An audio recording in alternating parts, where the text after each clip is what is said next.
Mitochondria की संख्या के बारे में अपन बात कर रहे थे। एक सेल में एक माइटोकॉन्ड्रिया होते हैं। उसके 3 एग्जाम्पल ईस्ट, क्लोरेला पायरिनोइडोसा और ट्रिम्पेनोसोमा। एक इम्पॉर्टेंट क्वेश्चन बात करते हैं। अगर आपसे कोई ये पूछे कि ह्यूमन के अंदर, मानव के अंदर ऐसी कौन सी कोशिका है जिसके अंदर सबसे ज़्यादा माइटोकॉन्ड्रिया पाए जाते हैं, सर्वाधिक संख्या में माइटोकॉन्ड्रिया ह्यूमन बॉडी के अंदर किस कोशिका में पाए जाते हैं, तो इसका जवाब होगा कार्डियक मसल्स, हृदयी पेशियाँ। हृदयी पेशियाँ, इनकी कोशिकाओं में सबसे ज़्यादा माइटोकॉन्ड्रिया पाए जाते हैं। अगर हृदयी पेशियाँ या कार्डियक मसल्स के बारे में बात करें तो 3-4 इम्पॉर्टेंट क्वेश्चन हैं। पहली बात तो हृदयी पेशियाँ रेखित पेशियाँ हैं और अनैच्छिक पेशियां हैं, अपनी इच्छा से काम नहीं करती। इसके लिए अनवॉलेंट्री या नॉन वॉलेंट्री भी बोल सकते हैं। और स्ट्रिएटेड या स्केलेटल मसल्स, ये एग्ज़ाम में सवाल पूछा गया है। कार्डियक मसल्स है रेखित ऐच्छिक पेशियां, अरेखित अनैच्छिक पेशियां। तो आपको क्या टिक करना है? रेखित और अनैच्छिक पेशियां। कार्डियक मसल्स में सबसे ज़्यादा माइटोकॉन्ड्रिया पाए जाते हैं और एक सेल के अंदर लगभग 50 माइटोकॉन्ड्रिया पाए जाते हैं। ह्यूमन बॉडी के अंदर जितनी भी सेल्स हैं उनमें सबसे ज़्यादा माइटोकॉन्ड्रिया कार्डियक मसल्स में होंगे। ये देखिए कार्डियक मसल्स, ऐसे स्ट्रेटेड मसल्स होती है ये कार्डियक मसल्स। कार्डियक मसल्स मैं आपको बता रहा हूँ, ये आपस में ऐसे इंटरकनेक्टेड होते हैं। और कार्डियक मसल्स इस प्रकार जो इंटरकनेक्ट होती है इसको कहते हैं इंटरकैलेटेड डिस्क। क्या कहेंगे? Intercalated disc. और सबसे इम्पोर्टेंट बात यह है कि एक कोशिका में ऐसे न्यूक्लियस या केंद्रक बहुत सारे पाए जाते हैं। दोस्तों, बायोलॉजी में 2 टर्म हैं। अगर कोई भी संरचना बहुकेंद्रकी है या बोले तो मल्टी न्यूक्लिएटेड है, इसके लिए एक और वर्ड है, आपने सुना हो, पॉलीप्लॉइडल है या बहुगुणिता वाली, या एक कोशिका में बहुत सारे अगर केंद्रक है और ये सेल अगर एनिमल सेल है तो इसके लिए जो वर्ड इस्तेमाल होगा वो होगा सिंसिटियम। सिंसिटियम। और आपको साफ साफ दिख रहा है कार्डियक मसल्स जो है वो सिंसिटियल होती है। और सिंसिटियल क्यों कहते हैं? क्योंकि इसमें बहुत सारे केंद्रक है, मल्टी न्यूक्लिएटेड सेल है। एनिमल सेल के अलावा ऐसी multinucleated cell plant, fungi या किसी और संरचना में हो तो उसके लिए जो वर्ड होता है उसको कहते हैं सिनोसिटिक। तो एनिमल सेल में अपन बात कर रहे थे कार्डियक मसल्स, तो अगला इम्पॉर्टेंट बात है सिंसिटियम। और आपस में जुड़ी किसकी वजह से होती है? Intercalated disc. इसके अलावा नेक्स्ट जो नंबर है, एक सेल के अंदर 50,000 माइटोकॉन्ड्रिया पाए जाते हैं और इसका एग्जाम्पल है दीर्घ अमीबा पैलोमिक्सा।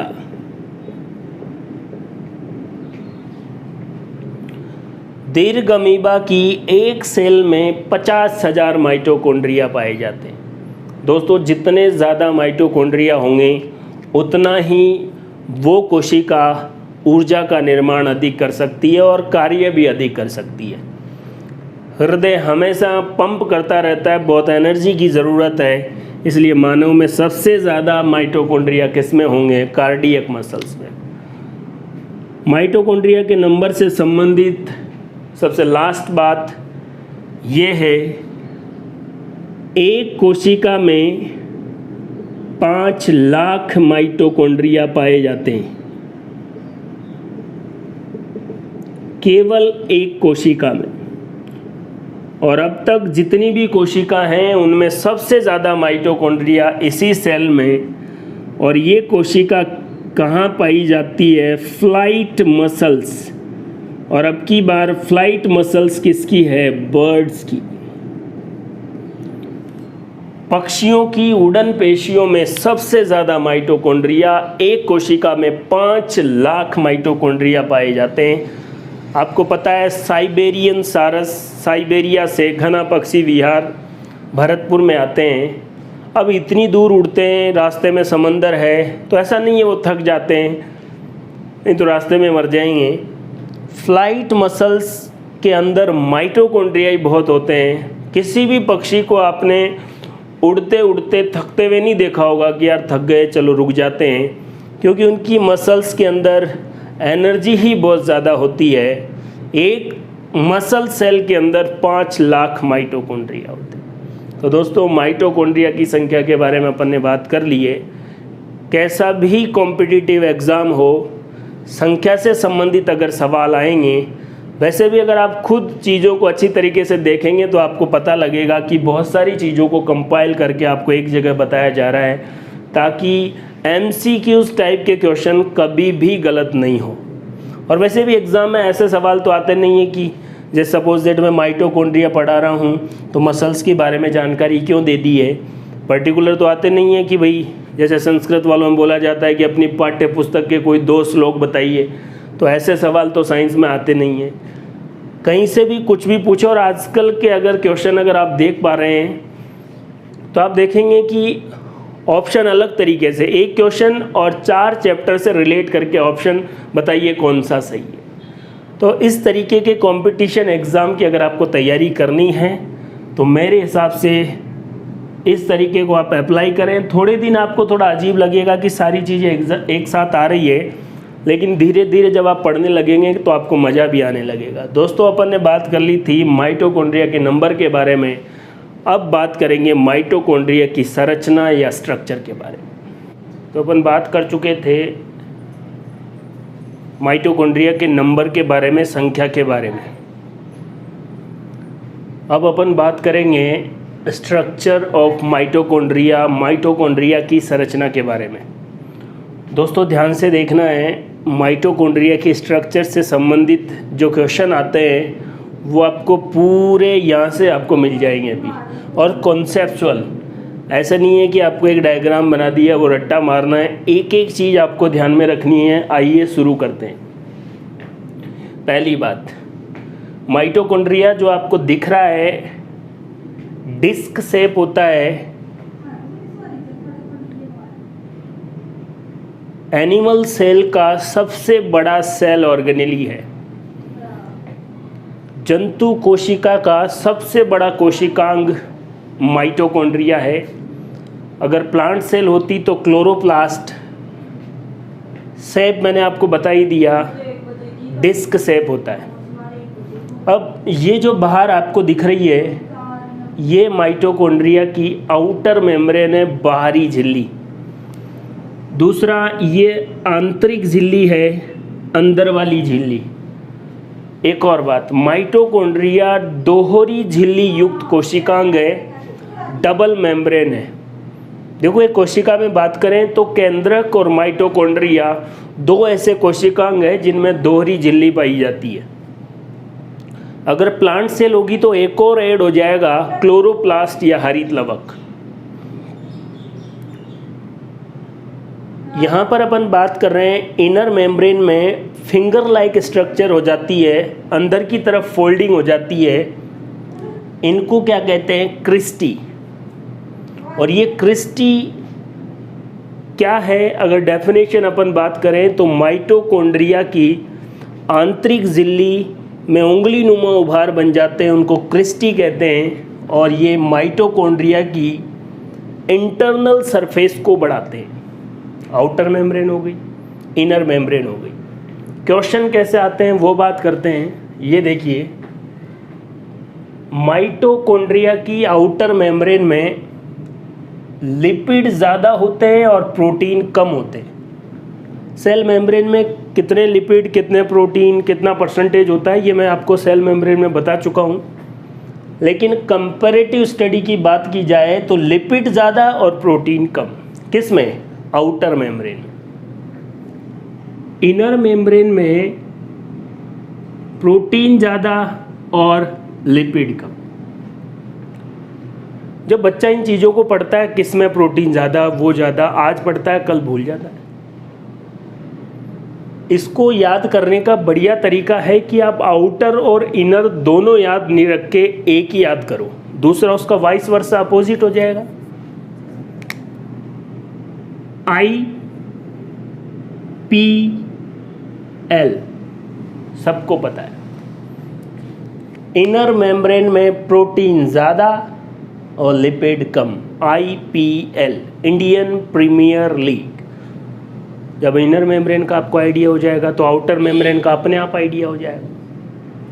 एग्जाम में क्वेश्चन क्या आता है कि किसी भी मेम्ब्रेन में सेलेक्टिव परमिएबिलिटी, चयनात्मक पारगम्यता किसकी वजह से डिसाइड होती है? प्रोटीन की वजह से। अब आपसे ये पूछा जाए कि माइटोकॉन्ड्रिया की आउटर मेम्ब्रेन और इनर मेम्ब्रेन में से चयनात्मक पारगम्य, सेलेक्टिव पारगम्य, सेलेक्टिव परमिएबल कौन ज़्यादा है? जिसमें प्रोटीन ज़्यादा है। तो दोनों में से सेलेक्टिवली परमिएबल ज़्यादा कौन होगी? Inner membrane.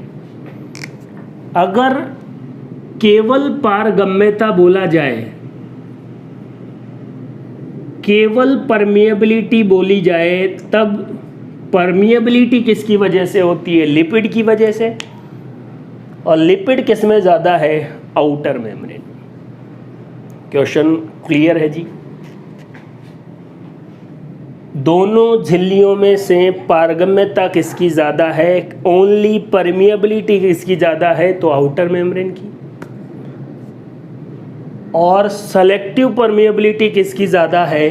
तो इनर मेम्ब्रेन की। इस पूरे कॉन्सेप्ट को IPL अगर आप ढंग से याद रखते हैं, कुछ भी रटने की ज़रूरत नहीं है। आउटर मेम्ब्रेन और इनर मेम्ब्रेन अपन ने बात कर ली है।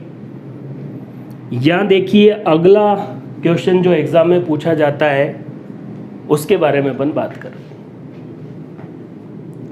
ये आउटर मेम्ब्रेन, ये इनर मेम्ब्रेन। आउटर मेम्ब्रेन और इनर मेम्ब्रेन के बीच का जो चैम्बर है उसको क्या कहते हैं? Outer chamber.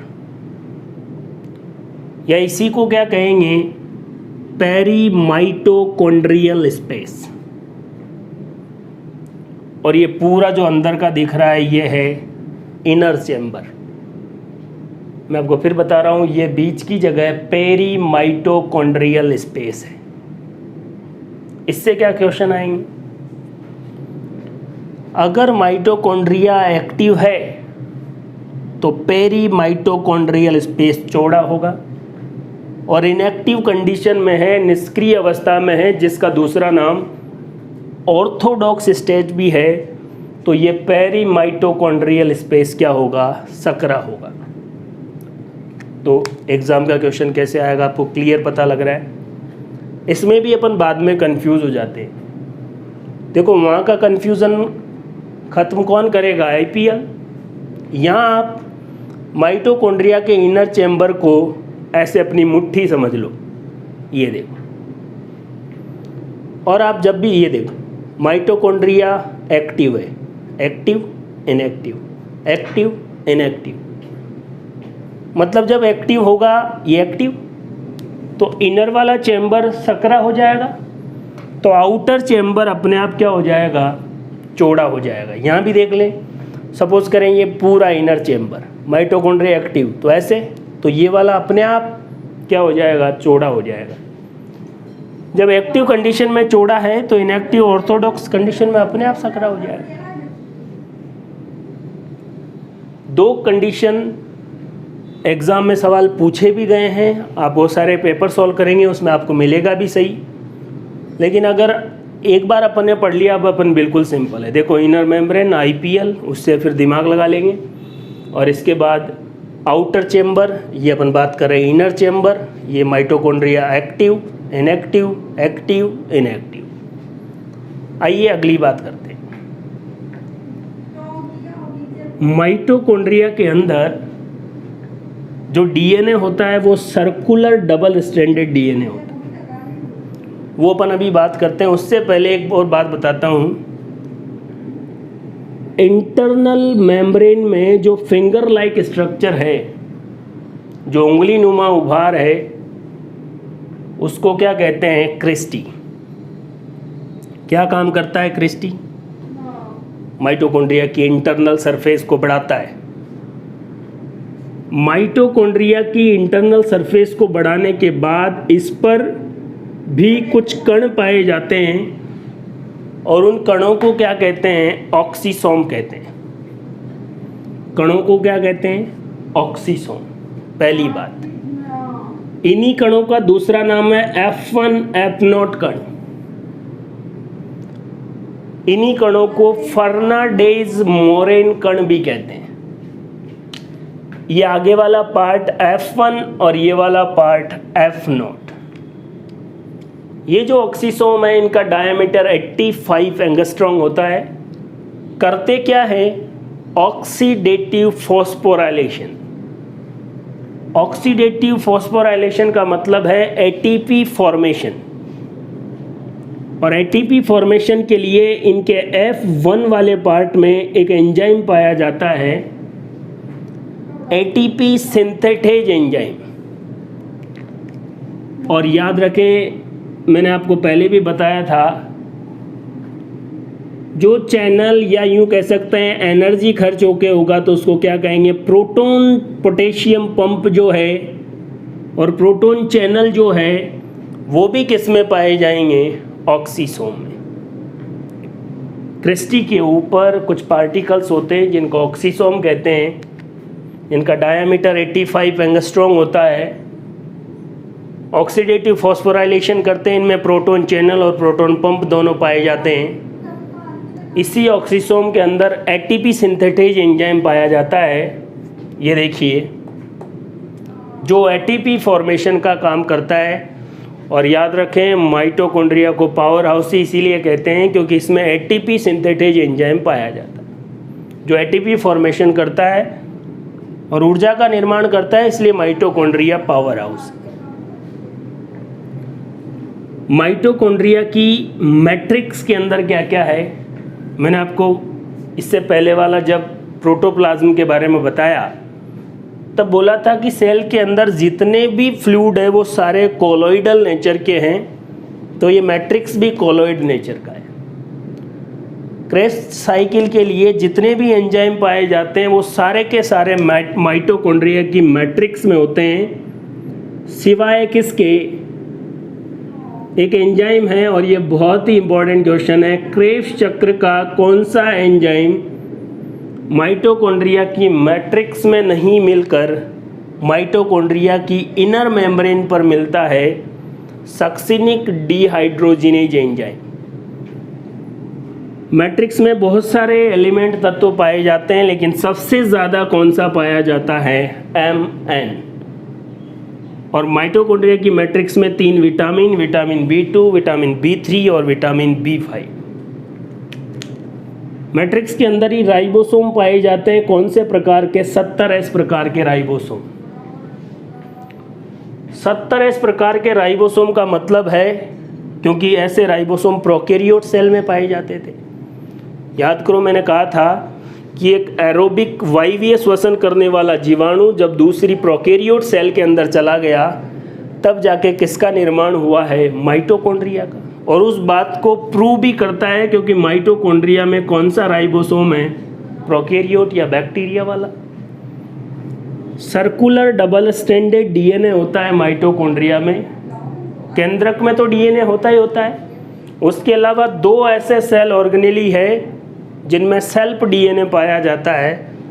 कौन कौन है? माइटोकॉन्ड्रिया और क्लोरोप्लास्ट।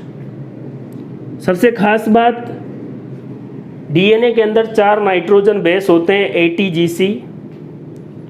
माइटोकॉन्ड्रिया के डबल स्ट्रैंडेड डीएनए में GC ज़्यादा होते हैं और AT कम होते हैं। और मैं आपको बता दूं, अगर किसी डीएनए में GC रिच रीजन ज़्यादा हो तो वो प्रोकैरियोट डीएनए है, और AT रिच रीजन ज़्यादा हो तो वो यूकैरियोट डीएनए।